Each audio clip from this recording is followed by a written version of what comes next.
বাংলা সংস্কৃতি বলয়ের সাপ্তাহিক সংস্কৃতি হাট এখন জমজমাট। জমাটে পরিবেশে রবিবার দ্বাদশতম সংস্কৃতি হাটে আন্তর্জাতিক মাতৃভাষা দিবস পালিত। মুক্তমঞ্চে ত্রিপুরা সরকারি চারুকলা মহাবিদ্যালয়ের ছাত্রছাত্রীরা রং তুলিতে ২১-এর স্মৃতি আঁকলেন।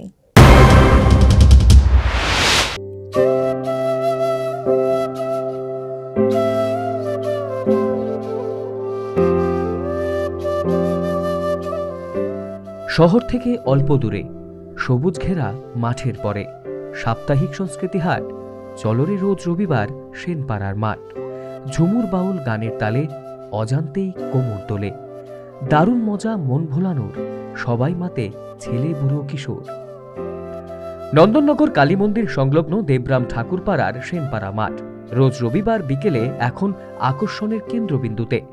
বাংলা সংস্কৃতি বলয় এই সেনপাড়া মাঠে আয়োজন করে আসছে সাপ্তাহিক সংস্কৃতি হাট। যথারীতি এই রবিবারও সংস্কৃতি হাটকে ঘিরেছিল স্থানীয় অন্যান্য সাধারণের ব্যাপক উপস্থিতি ও উচ্ছ্বাস। এদিন সাপ্তাহিক সংস্কৃতি হাটে আন্তর্জাতিক মাতৃভাষা দিবস পালিত। বাংলাদেশের ২১-এ স্মৃতিসৌধ তৈরি করে করা হলো শহীদদের প্রতি শ্রদ্ধা নিবেদন, এক কথায় ২১-এর স্মৃতিচারণ। এদিন সাপ্তাহিক সংস্কৃতি হাটে উপস্থিত ছিলেন রাজ্যের তথ্য সংস্কৃতি দপ্তরের সচিব প্রদীপ কুমার চক্রবর্তী, বাংলাদেশ জাতীয় গ্রন্থাগারের মহানির্দেশক জনাব মিনার মনসুর সহ আরও এক ঝাঁক সাংস্কৃতিক ব্যক্তিত্ব।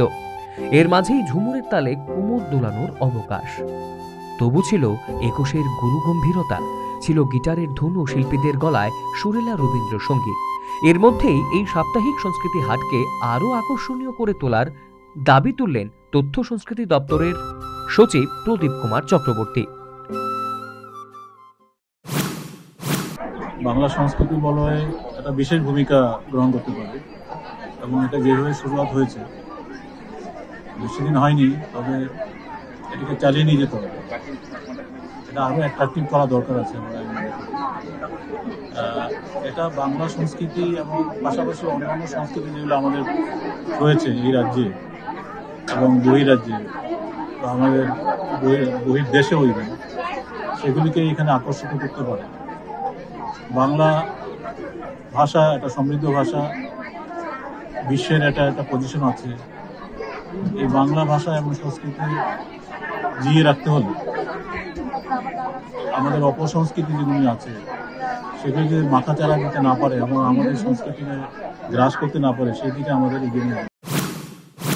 এদিনের এই সাপ্তাহিক সংস্কৃতি হাটে মাতৃভাষার প্রতি শ্রদ্ধা জানাতে নিজ উপস্থিতির কথা জানালেন রাজ্যের বিশিষ্ট রবীন্দ্রসঙ্গীত শিল্পী দেবাশিস বর্ধন রায়। শহরের যারা সংস্কৃতি প্রেমী সবাইকে একসঙ্গে একটা মঞ্চে এনে হয়েছে এবং এখন এটা বিশ্বের অন্যান্য দেশে ছড়িয়ে পড়েছে, সেজন্য কিন্তু অশেষ ধন্যবাদ। আর বিশেষ করে আমরা যারা একটু গান বাজনা করি, আমাদেরকে একটা প্ল্যাটফর্মে সবাইকে এনে এই ধরনের একটা উদ্যোগ খুব সুন্দর এবং এই জায়গাটা নির্বাচন করে এখানকার যে প্রতিনিধি আছেন ওনার সহযোগিতা নিয়ে এই ধরনের একটা বিশাল কর্মকাণ্ড সরকারি তরফ থেকে করা সম্ভব হয় না, ব্যক্তিগত কিছু লোকের উদ্যোগে এটা হচ্ছে, সেই জন্য খুব ভালো লাগছে। এবং ওপেনিং এর দিন আমি এসেছিলাম, সবাই এসেছিলাম, খুব সুন্দর অনুষ্ঠান হয়েছিল। আজকে আমি দ্বিতীয়বার এসেছি, ২১শে ফেব্রুয়ারি উপলক্ষে অনুষ্ঠান, সেই জন্য মাতৃভাষার প্রতি শ্রদ্ধা জানানোর জন্য আজকে আমরা সবাই এখানে মিলিত হয়েছি। কার্যত সংস্কৃতি হাট এদিন রাজ্যের শিল্পী সাহিত্যিক কবিদের উপস্থিতিতে মাতৃভাষা দিবস পালনে অন্য মাত্রা পেল। এই সংস্কৃতি হাটের অধিক সমৃদ্ধি কামনা করলেন রাজ্যের কবি ডক্টর পূর্বিতা গুপ্তা। অসাধারণ, প্রকৃতির অফুরন্ত ভান্ডার সবদিকে, সেই সাথে সংস্কৃতির অফুরন্ত ভান্ডার।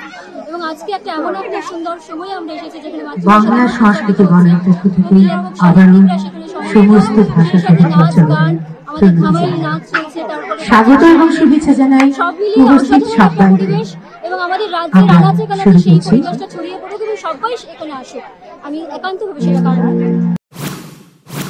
এদিনের এই সাপ্তাহিক সংস্কৃতি হাটে আকর্ষণের আরও যে বিষয়বস্তু ছিল তা হল ত্রিপুরা সরকারি চারুকলা মহাবিদ্যালয়ের ছাত্রছাত্রীরা এদিন সংস্কৃতি হাটের মুক্ত মঞ্চে রং তুলিতে ২১-এর স্মৃতি আঁকলেন। আক্ষরিক অর্থে মাতৃভাষা দিবস পালনের মাধ্যমে বাংলা সংস্কৃতি বলয়ের এই রবিবারের সাপ্তাহিক সংস্কৃতি হাট অন্য দিশা দেখালো। কার্যত দিন যত গড়াচ্ছে ক্রমশ সাপ্তাহিক সংস্কৃতি হাটের গ্রহণযোগ্যতা বাড়ছে। Bureau report, news vanguard.